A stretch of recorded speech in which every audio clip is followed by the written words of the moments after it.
গতকাল ঢাকা কেন্দ্রীয় শহীদ মিনারে শিক্ষকদের যে 3 দফা দাবি আদায়ের লক্ষ্যে শান্তিপূর্ণ একটি সমাবেশ হতে চলেছিল, সেখানে পুলিশের যে বর্বরচিত হামলা এবং ন্যাক্কারজনক হামলা, সেই হামলা সারা বাংলাদেশের মানুষ প্রত্যক্ষ করেছে।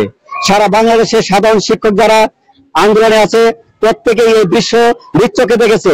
সেই রক্তমাখার শিক্ষকদের চেহারা, সে বিভীষিকাময় সে চিত্র এই বাংলা মানুষ সবাই দেখেছে।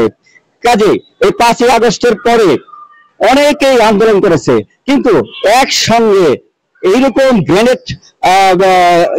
গ্রেনেড হামলা এবং সাউন্ড গ্রেনেড সহ জল কামান এবং রাবার বুলেট, যে টিয়ার সেল, এই শিক্ষকদের আন্দোলন দমানোর জন্য একসঙ্গে একযুগে এতগুলো মানে তাদের বিরুদ্ধে এই যে হামলাটা করেছে পুলিশ ন্যাক্কারজনক ভাবে, এটা আমরা কিছুতে মেনে নিতে পারছি না। সারা বাংলাদেশের মানুষ, সারা বিশ্বের মানুষ সেটা নিন্দা জানাচ্ছে, ধিক্কার জানাচ্ছে। কার নির্দেশে এই গুলি করেছে প্রশাসনের পক্ষ থেকে, কে, এটা আমাদের তদন্ত করে বিচার বিভাগে তদন্ত করতে হবে।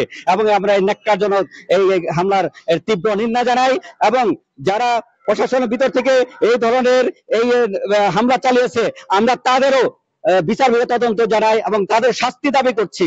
আর যাদের এই শিক্ষকরা যারা এখানে গ্রেপ্তার হয়েছে তাদের নিঃশর্ত আমরা মুক্তি চাচ্ছি। আর আজকে সারা বাংলাদেশে কর্মবিরতি পালন হচ্ছে।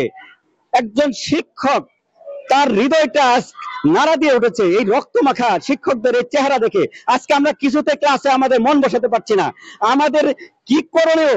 আমাদের প্রশাসন, আমাদের অধিদপ্তর আমাদের এই দাবির পক্ষে কি তারা কতটুকু পদক্ষেপ নিয়েছে আমি জানি না।